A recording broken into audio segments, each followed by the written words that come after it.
Okay. Okay, विधि श्रीमंत बोलाओ. Everybody please follow. Unmute. Everybody follow. नमो वितरागाय. नमो वितरागाय. नमो अरिहंताणम. नमो हरिहंताणम. नमो सिद्धाणम. नमो सिद्धाणम. नमो आयरियाणम. नमो आयरियाणम. नमो उवज्जायाणम. नमो जायाणम. नमो लोए सौव साहुणम. नमो लोए सौव साहुणम. ऐसो पंचनमुक्कारो. ऐसो पंचनमुक्कारो. सौव पावकपणाशणो. सर्वपावनाशनो.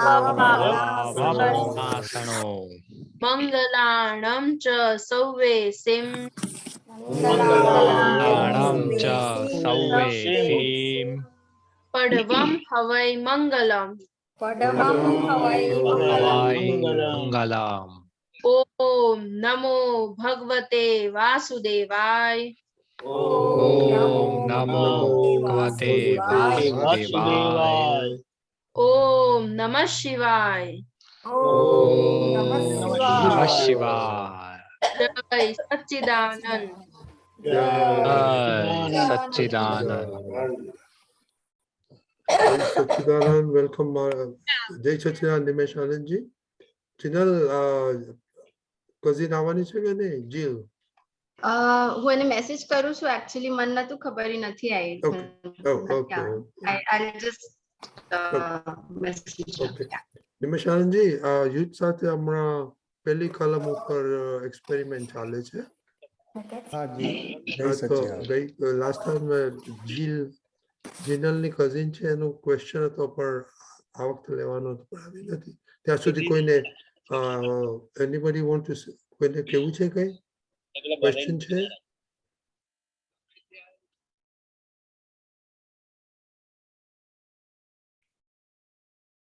શ્રેયા? एक तो पहलाમાં પહેલું હા બોલો. રજનીભાઈ, હા બોલો નિમેશાનજી. 9 કલમની પહેલી કલમ એની એટલી બધી ડેપ્થ છે અને એટલી બધી જાગૃતિ વાળી કલમ છે. દાદા ભગવાને એક સત્સંગમાં કહ્યું કે અમારી આ 9 કલમ એ કેવળ જ્ઞાનનો અર્ક છે અને એમાં પણ આ પહેલી કલમ દેહ સાથે સંપૂર્ણ અહિંસકપણું, શરીર હોય, વાણી હોય, મન હોય અને બધો જ વ્યવહાર બાકી હોય તેમ છતાં સંપૂર્ણ અહિંસક અનુભવ, અહિંસક દશા વ્યવહારમાં જો ખુલ્લી થાય તો એ છે 9 કલમની પહેલી કલમ. આજે હું કોઈ પણનો અહમ ન દુભાય, ન દુભાવાય કે દુભવવા પ્રત્યે ન અનુમોદાય. આ ત્રણેય હું શક્તિ માંગુ અને એ ત્રણેયની ઓપોઝમાં એટલે વિરુદ્ધમાં ભૂલ થાય એ ઓળખાય બે રીતે. એક તો 9 કલમ બોલતી વખતે મારું હાર્ટ અને જોડે મારો નિશ્ચય. હાર્ટ એટલે હૃદય, કારણ કે વ્યવહાર આખો હાર્ટના આધારે ચાલે છે, હૃદયના આધારે ચાલે છે. અને હૃદય એટલે કે હાર્ટ સંપૂર્ણ પોતાના નિશ્ચયને આધારે ચાલે છે. વ્યવહારમાં નિશ્ચય હિંસક, તો હૃદય અને હૃદય સાથેની બધી ક્રિયા હિંસક. હવે હું કોઈનો પણ અહમ મારે દુભવવો નથી. એના મૂળમાં શું છે? ગાડી में ले ले તો કે મૂળમાં જ્યાં સુધી મને કંઈક અંશે કોઈ પણ રીતે મને મારા પોતાના અહંકાર પ્રત્યે પક્ષપાત છે અથવા તો પોતાનો અહંકાર કોઈ પણ રીતે ક્યાંક પણ મને સોફ્ટ કોર્નર છે, વહાલો લાગે છે, ત્યાં સુધી કરવું, કરાવવું અને અનુમોદવું આ ત્રણમાંથી એક કાર્ય ચૂકી જવાય. કારણ કે 9 કલમમાં પહેલી કલમ અહિંસા રૂપે આપી છે. તીર્થંકર ભગવાનનું હૃદય નિશ્ચયની સાથે વ્યવહાર સ્વરૂપ થયું. એમનો જેવો નિશ્ચય, એ નિશ્ચય પ્રમાણે આખો વ્યવહાર પરિણામ સ્વરૂપે, રિઝલ્ટ સ્વરૂપે દેખાયો. ત્યારે તીર્થંકર ભગવંતોને અને આ કાળમાં દાદા ભગવાનને વિતરાગ પુરુષ કયા.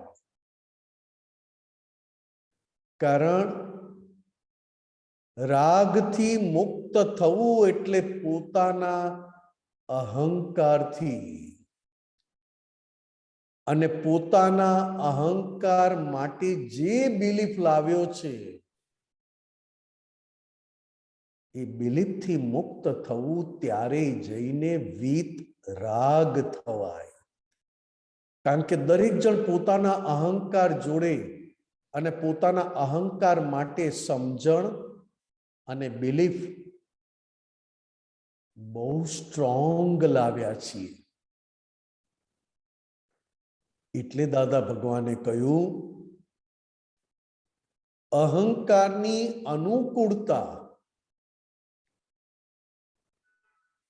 અહંકાર માટેની અનુકૂળતા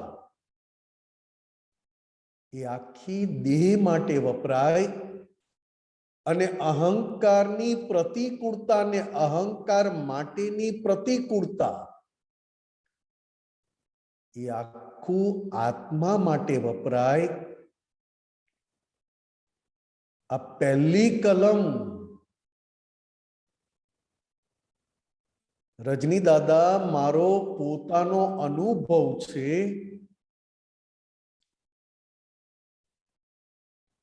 કે હું 40 વખત,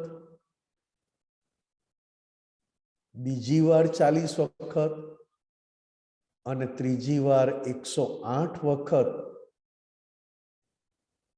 આ ફાઇલ નંબર 1 ને એટલે કે મન, વાણી, કાયા એમાં મુખ્ય મન અને મન જોડે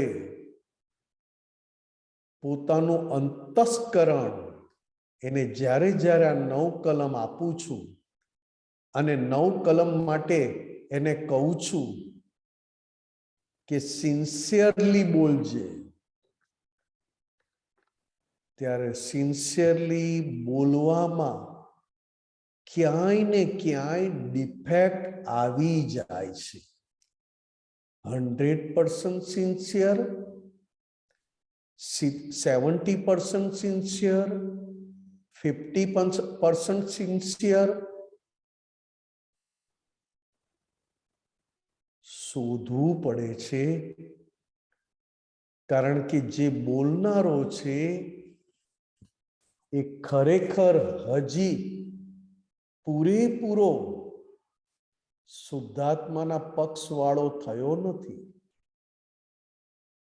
એટલે દાદા ભગવાને કહ્યું કે આ તો 9 કલમની પહેલી કલમ આખા દિવસમાં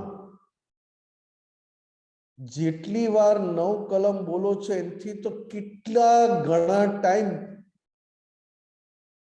પહેલી કલમનો ભંગ કરવામાં જાય છે. હું એકલો બેઠો છું ને મને અંદરથી કહે છે કે મને કંટાળો આવે છે, મને મજા નથી, મારો મૂડ નથી, મને ગમતું નથી. આ છેવટે કોના માટે બોલે છે? આ કોને જોઈને પોતે બોલે છે અને કોને સમર્પણ થઈને આ વાક્ય નીકળે છે? તો કે ઓનલી એન્ડ ઓનલી અહંકાર. કારણ કે અંદરની આખી મશીનરી અહંકાર પાસે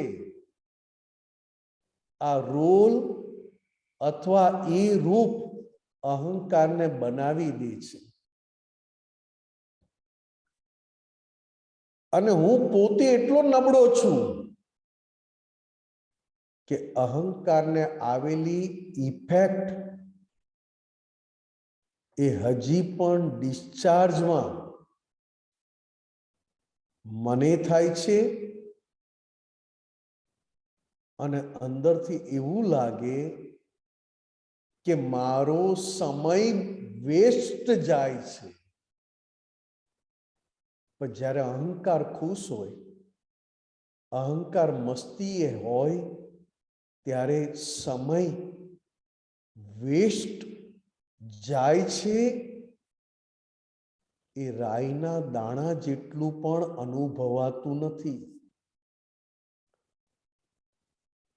કોઈ પણ જીવનો કિંચિત માત્ર પણ અહમ ન દુભાય. નમો સિદ્ધાણમ સિવાય દરેકને દેહ છે અને દેહ સાથે જીવે છે. મોક્ષે ગયા, સિદ્ધાણમ થયા, સિદ્ધ થયા, એ સિવાયના અનંતા જીવો, અને અનંતા જીવો પાસે દેહ છે જ.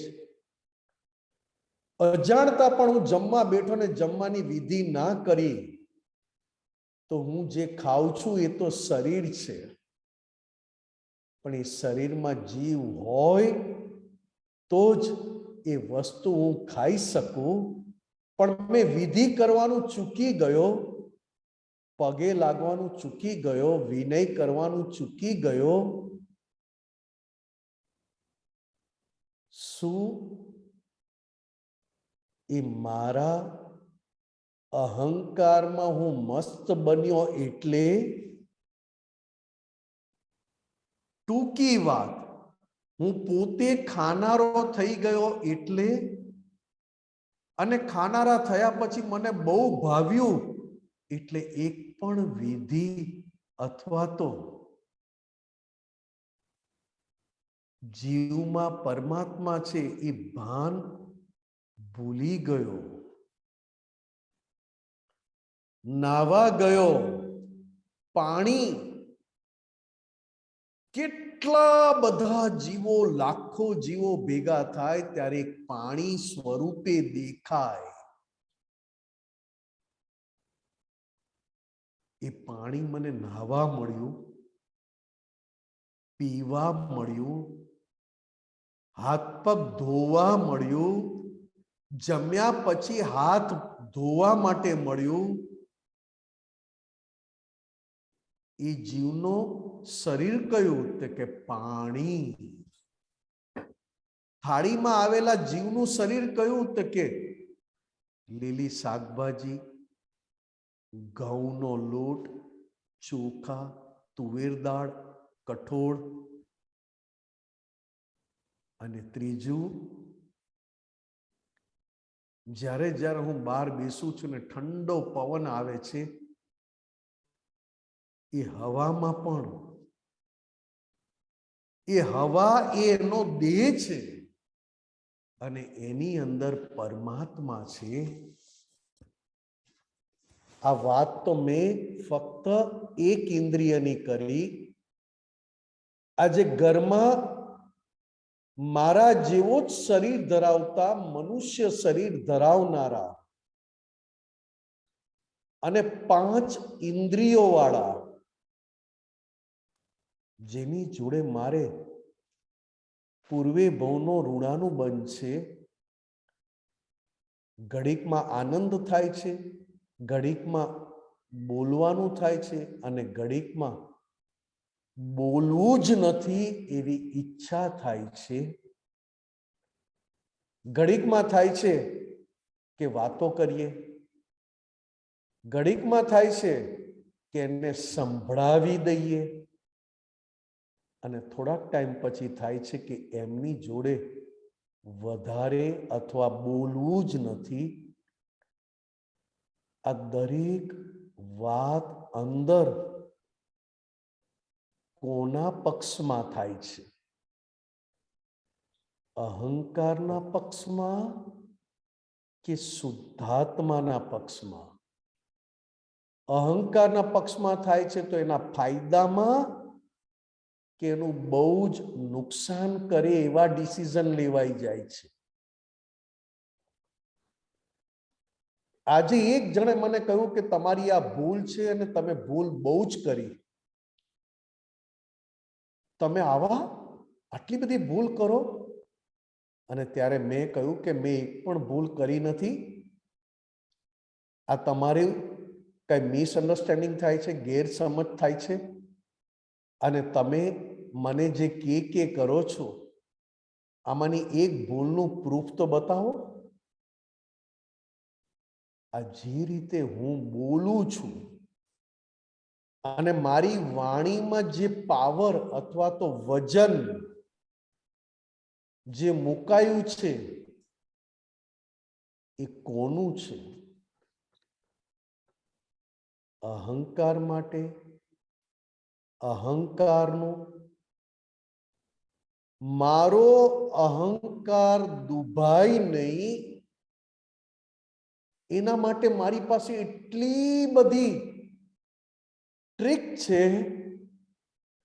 એટલી બધી મારી પાસે આવડત છે અને એટલા બધા જવાબ છે કે મારો અહંકાર જે મને અતિ વહાલો છે એને સાચવવા માટે, એને બચાવવા માટે, એનું ઉપરાણું લેવા માટે હું બધી જ ટ્રીક વાપરું છું. આંખોથી, કાનથી, જીભથી એવા ચેનચાળા કરીને છેલ્લે શા માટે વાપરું છું? મને મારો અહંકાર સાચવવાનો ઇન્ટરેસ્ટ એટલો બધો છે કે જેથી કરીને બીજાના અહંકારને ખોટા પાડી શકું, બીજાના અહંકારને રડાવી શકું અને બીજાના અહંકારને ઊંચામાં ઊંચો ભોગવટો આપી શકું આખો દિવસ આ એકના એક ધંધા, એકનો એક બિઝનેસ, ત્યારે આમાંથી એક પણ બિઝનેસ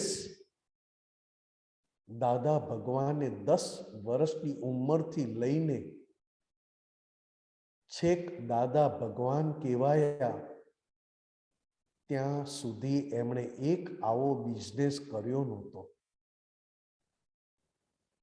ક્યારેય પોતાના અહંકારને સાચવવા માટે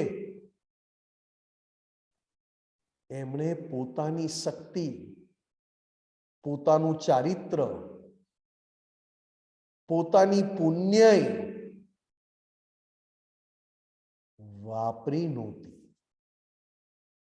ઉપરથી જેટલો અહંકાર ઉઘાડો પડે એટલું સારું. અને જ્યારે દાદા ભગવાન થયા ત્યારે એમણે નાનપણથી છેક દાદા ભગવાન થયા ત્યાં સુધી એમણે પોતાના અહંકારની, પોતાની અંદર રહેલી કોઈ પણ પ્રકારની ભોળી નબળાઈની જ વાતો કરી, એક્ઝામ્પલ આપ્યા, જીવતા દ્રષ્ટાંત આપ્યા પોતાના જ, નહીં કે બીજાના. કારણ કે દાદા ભગવાન કહેતા કે અમારે તો એક જ ધંધો કરવો છે જેમાં કોઈ પણ પ્રકારની હરીફાઈ, કોમ્પિટિશન, કમ્પેરિઝન હોય નહીં. અને અમારી જોડે આવા ધંધામાં જે કોમ્પિટિશન કરશે તે અમારા જેવો થઈ જશે. દાદાનું આખું જીવન ચરિત્ર જુઓ. દાદા ભગવાન બધે જ ઘસાયા, પોતાના બધા સુખ લોકોને આપી દીધા, પોતાની બધી મિલકત લોકોને આપી દીધી, પોતાની બધી આવડત લોકોને સુખ આપવામાં ખર્ચી. નહીં કે લોકોને છેતરવામાં અથવા લોકોને નીચા પાડવામાં. દાદા ભગવાનનો એક પણ ધંધો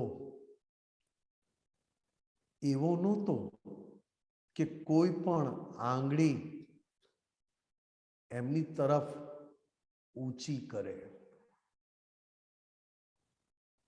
કેમ? તો કે 9 કલમની પહેલી કલમને એટલા બધા સિન્સિયર હતા સવારથી.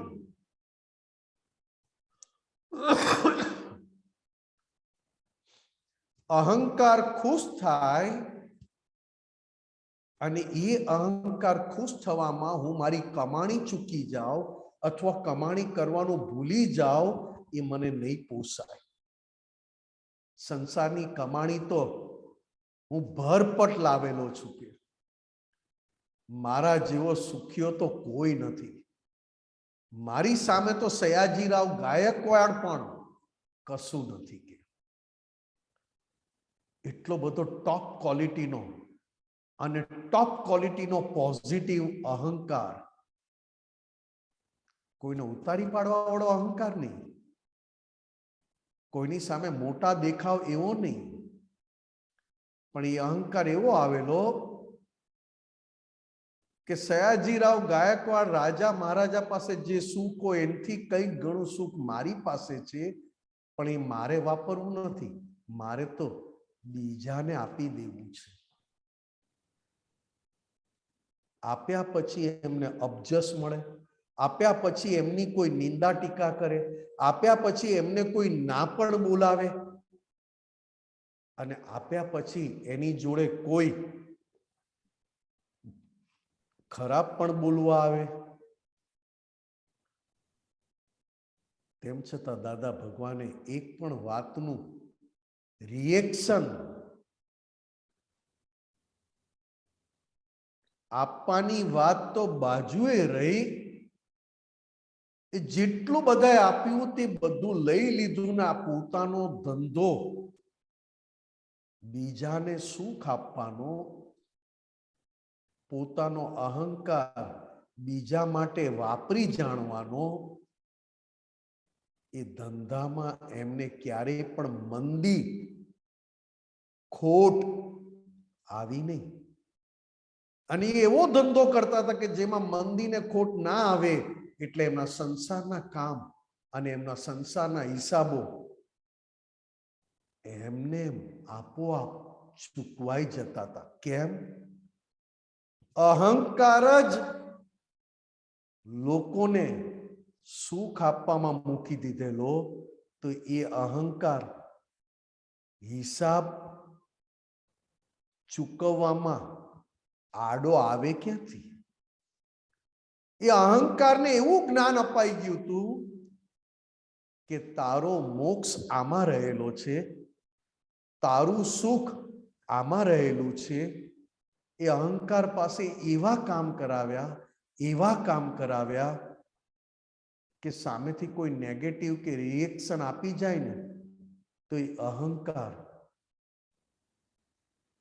કોઈનો અહમ દુભવવા માથું ઉચકતો જ નહીં. એવી સિન્સિયર અને એવી સૂક્ષ્મ સમજ 9 કલમની પહેલી કલમ એ અંબાલાલ મુળજીભાઈ પટેલ અને એ નામનો અહંકારને આ સૂક્ષ્મ સમજ એવી ફિટ કરી દીધેલી, એક પણ કલમ તોડવાની વાત તો નહીં, પણ પહેલી કલમ એવી બજવી, સ્યાદવાદ વાણી, સ્યાદવાદ વર્તન અને સ્યાદવાદ મનન. સ્યાદવાદ શબ્દ તીર્થંકર ભગવાન સિવાય કોઈના માટે વપરાય નહીં. કારણ કે 100% 100% સ્યાદવાદ તીર્થંકર ભગવાન સિવાય કોઈની પાસે હોય નહીં. વાણી, વર્તન અને મન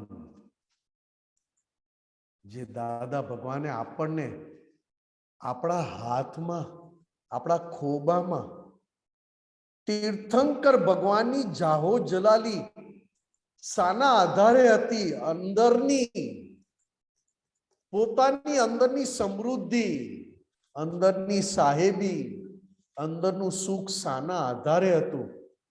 એ આપણા ખોબામાં, આપણા 2 હથેળીમાં દાદાએ આપી દીધું કે આ 9 કલમની કોઈ પણ કલમ તૂટે તો તારા અહંકાર પાસે એનું પ્રાયશ્ચિત પ્રતિક્રમણ કરાવજે. તું ક્યાંય સિન્સિયર ના રહે તો કઈ વાંધો નહીં.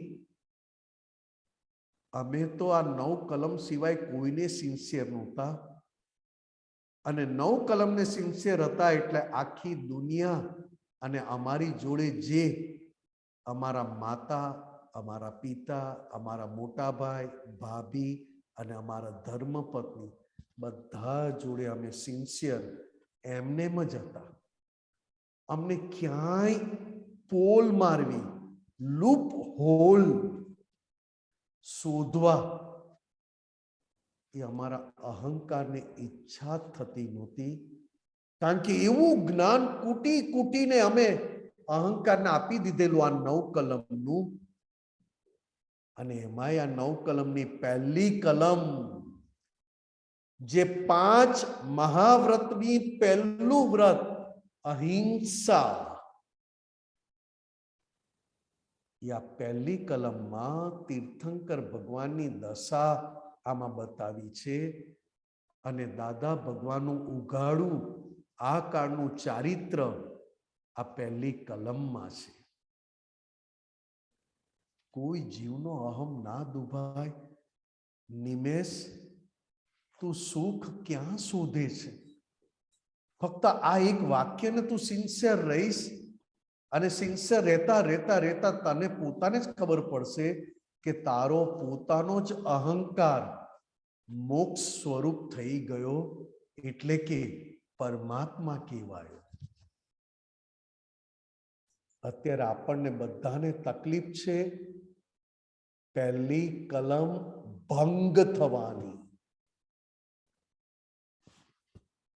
વઢીને મહી રહે વિતરાગ, જુઓ કલમોના ઠરડાઈ, જુઓ કલમોના ઠરડાઈ, સદાય પ્રેમ સ્વરૂપાત્મા, જુએ નહીં દોષ કોઈના.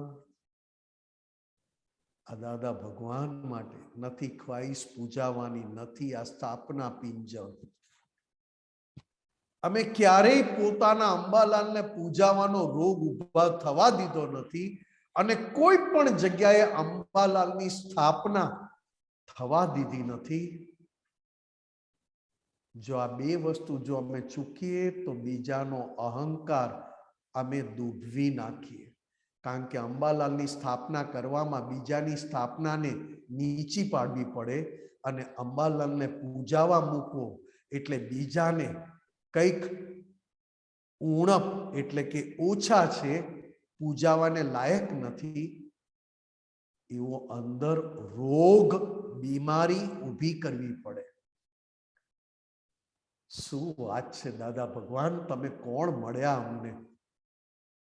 આ વાત તો તીર્થંકર ભગવાને પણ એમના ગણધર ભગવંતોને નહોતી કરી, ત્યારે આ દાદા ભગવાને આ કાળમાં તો મોક્ષ ખુલ્લે આમ લૂંટાવ્યો. એ પણ 9 કલમ આપીને. 9 કલમમાં પહેલી કલમ એટલે 5 મહાવ્રતનું પહેલું મહાવ્રત, એ પણ આખું સમાઈ જાય અને તીર્થંકર ભગવાન અને દાદા ભગવાનની અંદરની અનુભવ કેવળ જ્ઞાન દશા. મને કોઈ પણ દેહધારી જીવાત્માનો કિંચિત માત્ર પણ અહમ ન દુભાય, ન દુભાવાય. આ કોને કહીએ છે, આ કોના માટે બોલીએ છે? તો કે જે વાંકો છે, જેની પાસે જ્ઞાન વાંકું છે, જેની પાસે દર્શન વાંકું છે, જે બધી વાતે લુચ્ચો લબાડ અને કોઈને પણ ધોકો દગો આપી શકે છે, એના માટે આ 9 કલમની પહેલી કલમ બોલાવ બોલાવ બોલાવ બોલાવ કરું છું કે ક્યારેક તો કાણું પડશે. કારણ કે એવું ઠાંસી ઠાંસી લાવ્યો છે કે કોને છેતરવા અને કોને છેતરીને મજા કરવી. કે સાલો જો અક્કલ વગરનો છેતરાઈ ગયો, જો મારામાં કેવી અક્કલ, મેં કામે કાઢી લીધું અને કમાઈ પણ લીધું અને મારું હું મજા જલસામાં છું. આવું જ્ઞાન લાવેલાને એવી ટ્રીક, એવી વાતો અને એવી દ્રષ્ટિ એટલે કે દર્શન. આખું દર્શન શામાં કામ કરે છે? તો કે પોતાના અહંકારને પોષવામાં. સવારથી તમે ઉઠશો ત્યારે પોતાના અહંકારને ફાવે તેમ જ રહેવું ગમશે. ક્યારે મારો પોતાનો અહંકાર મેં વેવડાવ્યો નથી. સવારે ઉઠ્યો ત્યારે મેં કીધું, ચાલ નિમેશ, આજે જોઈએ તો ખરા કયો સંજોગ તારા પક્ષમાં આવે છે ને કયો સંજોગ તારા પક્ષમાં નથી અને તારે કરવું પડે છે. કારણ કે સંજોગો સાથે એડજસ્ટ થવું એટલે અહંકારને ફ્લેક્સિબલ બનાવવો. કોઈ પણ સંજોગોમાં ખૂબ અંદરથી ખેંચાખેંચી થાય, મારી તારી થાય, સાચા ખોટાની વાત અંદરથી જબરજસ્ત પકડી રાખે અને ખૂબ ખેંચે, તેમ છતાંય ખેંચવામાં ના જાય ને પોતાની જાતને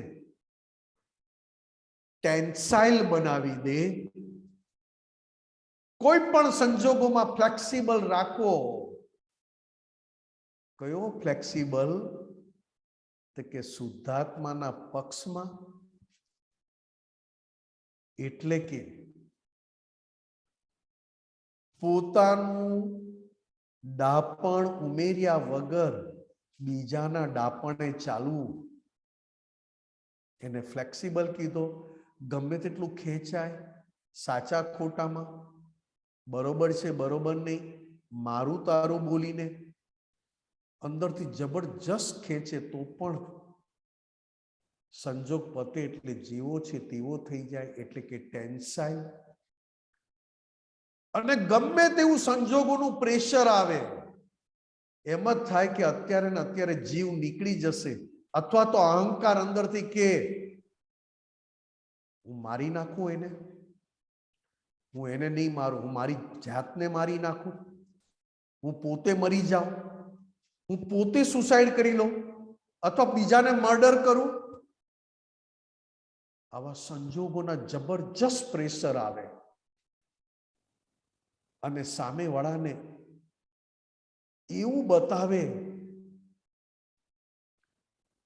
કે ભયંકર ભીષ્મા છે, તેમ છતાં એ પોતાના અહંકારના પક્ષમાં ના જાય ને શું નક્કી કરી દે કે ભલે અહંકારનું જે થવું હોય થાય, પણ મારે આ અહંકારથી કોઈની જોડે વેર વાળવું નથી અને કોઈની જોડે બદલો લેવો નથી, એવો મારે કોમ્પ્રેશેબલ થવું છે. આ દાદા ભગવાનના 3 શબ્દો છે અને આ 3 શબ્દો વ્યવહારમાં વપરાયા છે. અને દાદા કહેતા કે આ ગુણ અહંકારમાં હોવા જોઈએ, આપણી પ્રકૃતિમાં હોવા જોઈએ, કારણ કે પ્રકૃતિ આખી અહંકાર રૂપી ઘોડા પર જ ચાલે છે. આ જ્યારે 9 કલમની પહેલી કલમ અને બાકીની 8 કલમ એ અહંકારના રૂપ બતાવ્યા છે, અહંકારના પ્રકાર બતાવ્યા છે કે ક્યાં ક્યાં કેવો કેવો વાંકો થાય. સવારથી ઉઠે ત્યારથી જ વાંકો, અને સવારથી ઉઠે ત્યારથી જ પોતાને કેવી રીતે સુખ આવે ને પોતે કયા સંજોગમાં પોતાના અહંકારને ઊંચો કરે, વાંકો કરે, આડો કરે અને અવળું બોલે, એમાં ને એમાં રચ્યો પચ્યો હોય છે. સવારથી શોધે મને સુખ આવે એવું શું છે, ખાવાથી માંડીને, નાવાથી માંડીને, કપડાથી માંડીને પોતાના કાર્યમાં ક્યારેય ઘરના જોડે હસીને વાત કરી શકતો નથી. ઘરનાની થયેલી ભૂલ અથવા તો ઘરનાએ કરેલું મારી જોડેનો વ્યવહાર એ ભૂલવા તૈયાર નથી આપણો અહંકાર. અને પોતાથી થયેલી ભૂલ તરત ભૂલી જવા તૈયાર છે કે એ તો બને. આ અહંકાર પાસે 9 કલમની પહેલી કલમ બોલાવીને અહંકારને 100% શુદ્ધાત્મા તરફ અને શુદ્ધાત્મા માટે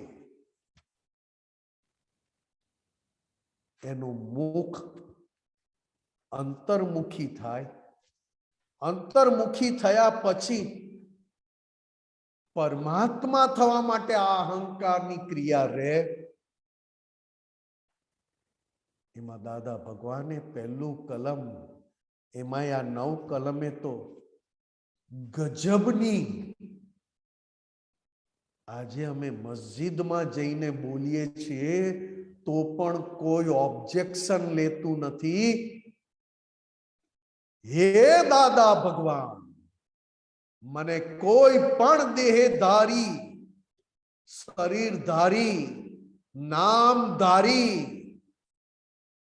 જીવાત્માનો કિંચિત માત્ર પણ અહમ ન દુભાય, ન દુભાવાય કે દુભવવા પ્રત્યે ન અનુમોદાય એવી પરમ શક્તિ આપો. મને કોઈ પણ દેહધારી, નામધારી જીવાત્માનો કિંચિત માત્ર પણ અહમ ન દુભાય એવી સ્યાદ વાદ વાણી, સ્યાદ વાદ વર્તન અને સ્યાદ વાદ મનન કરવાની પરમ શક્તિ આપો. આજે દાદા ભગવાને જે નવકલમ આપી છે એમાં તો સંસારના બધા દુઃખોનો અંત આવી જાય છે. કારણ કે અહંકારથી જીવવું અને અહંકારથી મરી જવું, તો અહંકારનો મોક્ષ કેમ ના કરવું? અહંકારને જ્ઞાન તરફ વાળવું, અહંકારને શુદ્ધાત્મા તરફ વાળવો શું ના બની શકે? પહેલી કલમ આપણા અહંકારને આ કળિયુગમાં 100% પ્યોર અને ટ્રાન્સપરન્ટ બનવામાં,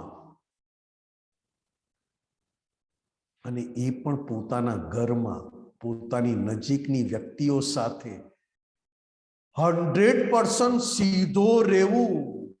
એટલે શું? કે અહંકાર સીધો તો તમે સીધા, અહંકાર લુચ્ચો તો તમે લુચ્ચા, અહંકાર કપટી તો તમે કપટી, અહંકાર મોહી તો તમે મોહી. આખી ભ્રાંતિ ભ્રાંતિ ભ્રાંતિ. જેવો અહંકાર એ હું પોતે છું. હવે આ અહંકાર પાસે આ દાદાની 9 કલમની પહેલી કલમ બોલાવીને એ જે જ્ઞાન લાવ્યો છે, કપટનું, મોહનું, લુચ્ચાઈનું, હું કઈ છું અને હું જાણું છું, એ રસને ફિક્કો બનાવવો અને ફક્ત અહંકાર સ્વરૂપે રહેવો. કારણ કે અહંકાર સ્વરૂપે રહેવું એટલે વ્યવહારમાં પરમાત્મા કહેવાય. કારણ કે એ મહી રહેલા દાદા ભગવાન, એટલે કે મહી રહેલા દરઅસલ આત્માનો વિકલ્પ છે, પડછાયો છે, અને અંદર રહેલા દરઅસલ આત્માનું આ પ્રતિબિંબ છે. એનું ચોખ્ખું થવું એટલે આત્મા સ્પષ્ટ ચોખ્ખો અનુભવમાં આવવું. જય સચ્ચિદાનંદ સાહેબ. ભૂલચૂક માફ કરજો, પ્રશ્ન વગર મારાથી બોલાઈ ગયું, અને કઈ પણ ક્ષતિ હોય તો ક્ષમા કરજો. જય સચ્ચિદાનંદ. જય સચ્ચિદાનંદ. નિમેશાનજી, તમે તો અમારા પ્રશ્નો નો જવાબ આપી દીધો, એટલે તો તમે આજે બહુ સરસ ઉઘાડ આપ્યો. તો આપણે થોડો ટાઈમ છે તો એના ક્વેશ્ચન લઈ. આપણે જીલ, મારે બહુ ક્વેશ્ચન છે પણ હમણાં આપણે જીલ ના લઈએ. આપણે જીલ. હા બોલો. હા, તો મેં લાસ્ટ ટાઈમ કીધું હતું કે મારે એવું થાય છે કે જે મારા એકદમ ક્લોઝ લોકો હોય છે, ફેમિલી ને એવી રીતે, એ લોકોનું I easily hurt their ego who are really close to me, but with friends it's not that much. Like I know, like if I know they might get away with me saying something, then I kind of hold myself. But with family, I know they are not going anywhere, so then it comes out. Like I'm not able to control that. And another thing was while working in my office, like Mari Sathe who are in the same role, they have come from like one was a bartender, another was a teacher. And I feel if I did masters and all that, I'm still in the same role. તો એટલે મને એવું થાય છે, I know કે I shouldn't be thinking like that, but ક્યારેક તો બી એવા વિચાર આવે છે. કરેક્ટ. તમારું નામ શું? ઝીલ. ઝીલ, હા.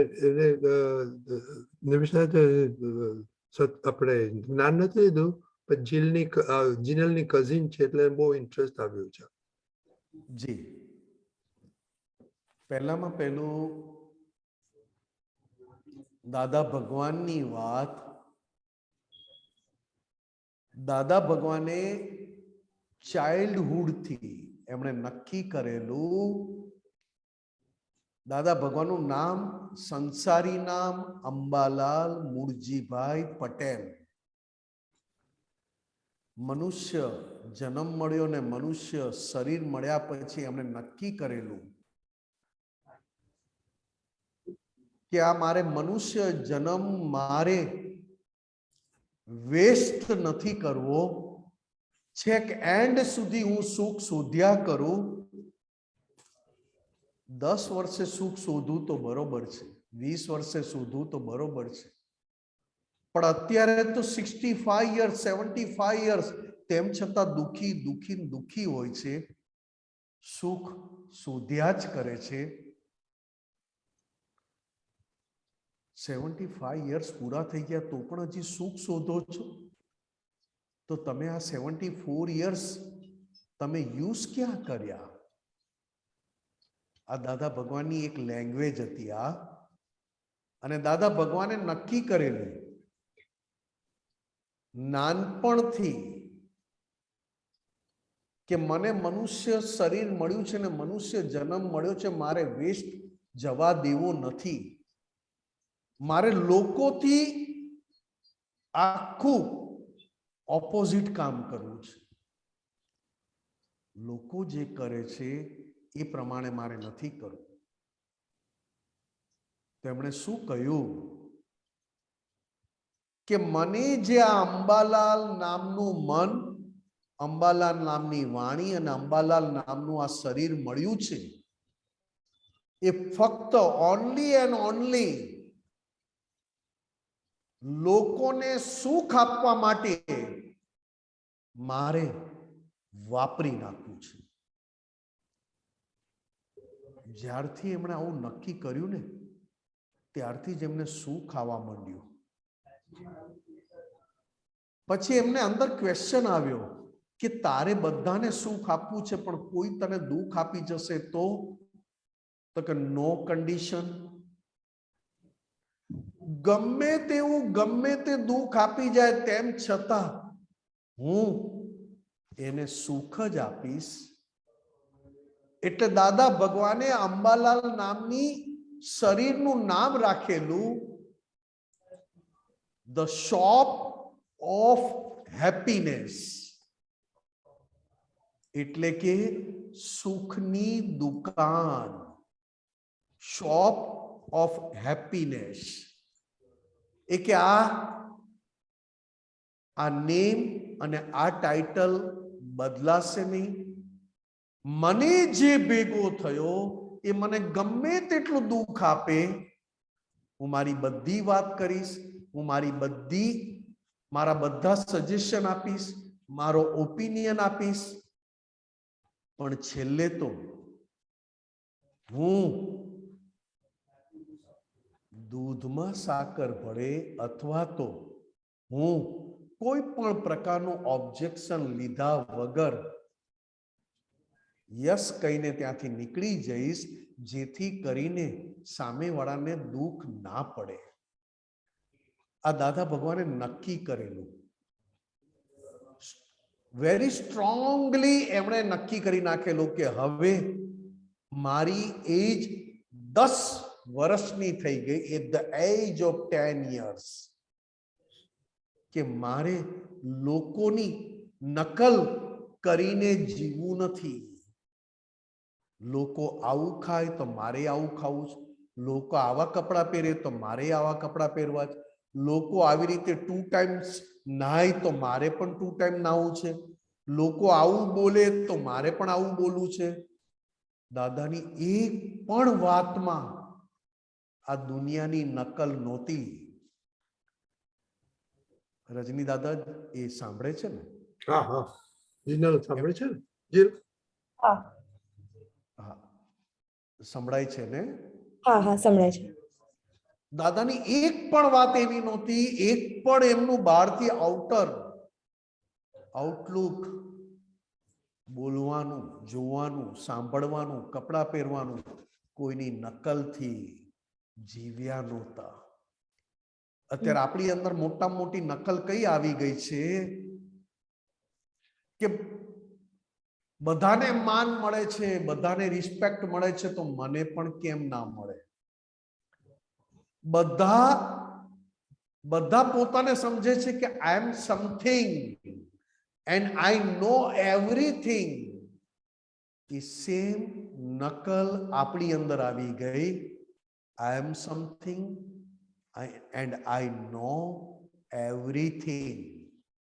ત્યારે દાદા ભગવાને આ દુનિયાની નકલને લોક કરી દીધું કે હું કંઈ જ જાણતો નથી. આઈ નો નથિંગ. તો દાદા ભગવાને પૂછ્યું, દાદા તમે શું જાણો છો? તો કે હું દુનિયાથી આખી અલગ સ્ટાઇલથી જીવવા માંગુ છું. તો કે કેમ દાદા, આખી દુનિયા સરસ આવું જીવે છે તો તમારે અલગ સ્ટાઇલ કાઢવાની ક્યાં જરૂર છે? તો કે આખી દુનિયા જીવે છે પણ આખી દુનિયા દુખી છે. આખી દુનિયા જીવે છે પણ આખી દુનિયા ટેન્શનમાં, વરીઝમાં, કોન્ફ્લિક્ટમાં, કોરલ, આમાં ને આમાં આખી હ્યુમન લાઈફ વેસ્ટ કરે છે. તો કે મારે એ લોકોની કોપી કરવી નથી. નથી મારે દુખી થવું, નથી મારે ટેન્શન લેવું, નથી મારે વરીઝ, નથી મારે કોન્ફ્લિક્ટ જોઈતા, કે નથી મારે કોઈને નીચા પાડવા. કારણ કે મારે દુનિયાની કોપી કરવી નથી, મારે તો એવી કોપી કરવી છે કે જે કોપી કર્યા પછી ક્યારેય મારે દુખી થવું ના પડે. ક્યારેય મારે હ્યુમન લાઈફમાં પાછું ફરીથી આ રિપીટ કરવું ના પડે. એટલે દાદા ભગવાને નક્કી કરી દીધેલું કે ગમે તેટલું મને કોઈ ઉતારી પાડે અથવા ગમે તેટલું કોઈ મને ચીટિંગ કરીને કામ કાઢી જાય તો પણ મારે સીધા રહેવું છે. સીધા એટલે પોતાના ઈગોને સીધો રાખવો છે. મને ખબર પડી કે પેલાએ મારી જોડે ચીટ કર્યું છે, પેલાએ મારી જોડે જૂઠું બોલ્યા છે, પેલા મારી પાછળ મારું ખરાબ બોલે છે. તેમ છતાં દાદા ભગવાને નો રિએક્શન, નો રિવેન્જ, અને શું કહ્યું? મારા નસીબમાં હશે તે મને મળશે, પણ મારે નસીબથી ઉપર જવું નથી. એટલે શું?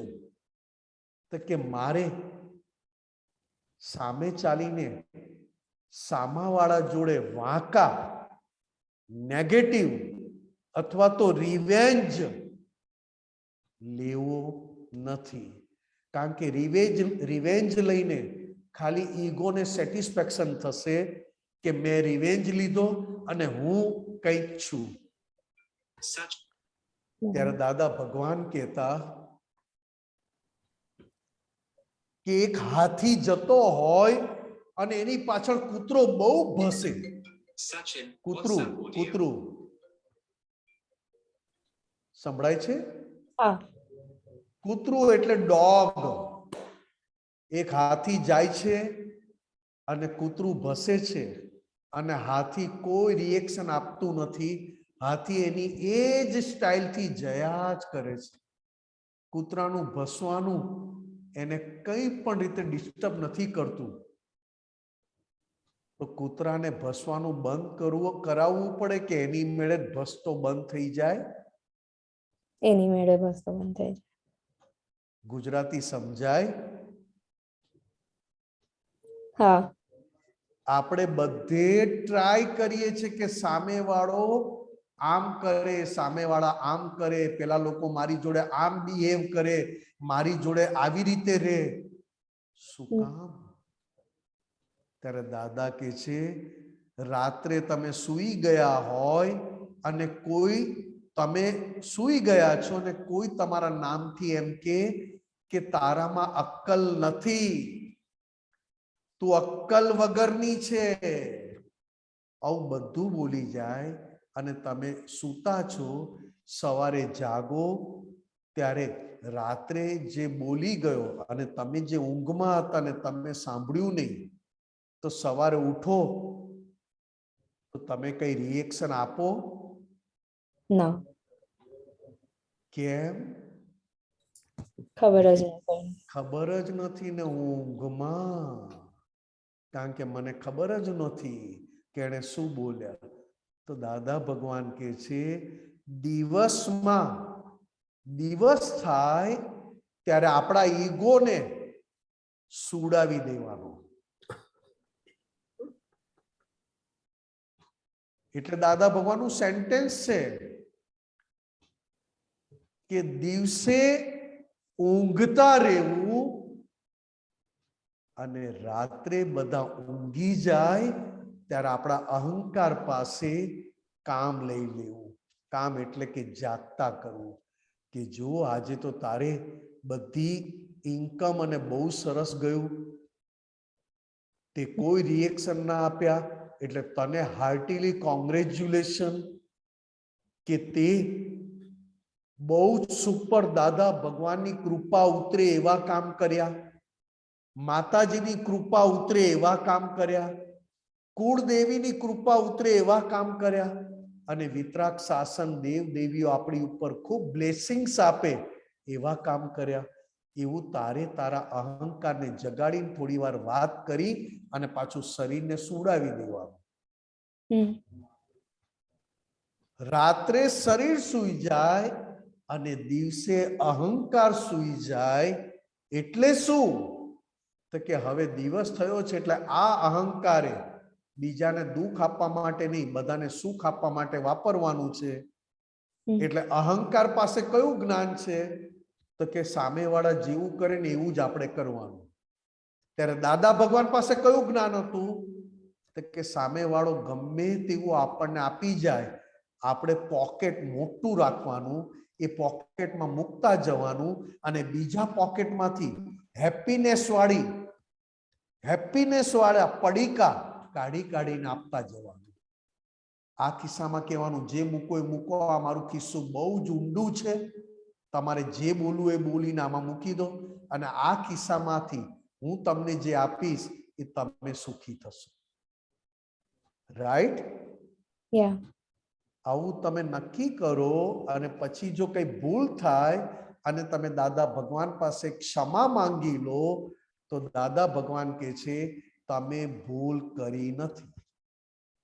ભૂલ થઈ જાય વખતે, મિસ્ટેક થઈ જાય, કોઈને દુઃખ અપાઈ જાય, કોઈના ઈગોને હર્ટ પણ થઈ જાય, પણ હર્ટ થઈ ગયા પછી તમે જ્યારે એકલા બેઠા રાત્રે અથવા ગમે ત્યારે અને તમે તમારા અહંકાર પાસે એ હર્ટ થઈ ગયાની માફી મનોમન પોતાની જ અંદર હાર્ટીલી માફી મંગાવીને તમે પ્રતિક્રમણ એટલે કે પ્રાયશ્ચિત કર્યું તો દાદા ભગવાન કહે છે તમારી થયેલી ભૂલ ક્લીન થઈ ગઈ.